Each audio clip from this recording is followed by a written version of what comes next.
Почитувани сограѓани, обврска на опозицијата е да биде коректор на власта. Таа не треба и не смее да премолчува и да замижува пред девијантните појави кои се случуваат во општеството. После нашето објавување на имотните листови за 5 стана во Битола на Талески неговата сопруга и споредбата на неговите анкетни листови од 2009 и 2013 година, градоначалникот во паника и недостаток на аргументи продолжува да го користи својот препознатлив вулгарен речник и да навредува опозицијата. Ама заборава дека со тоа ги навредува и сограѓаните.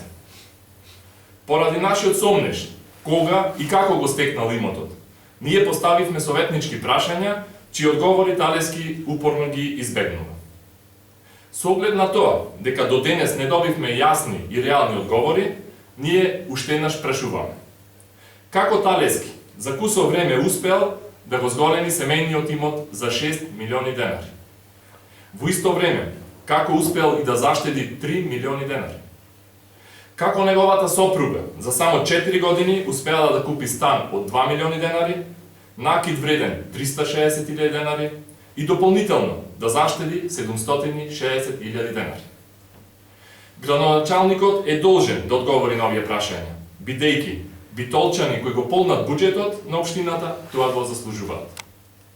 Талески со ваквиот однос и ова лице што го покажа кон опозицијата и кон граѓаните не заслужува да биде градоначалник на Битола. Доблесно ќе биде од негова страна после ваков скандал веднаш да си поднеси оставка.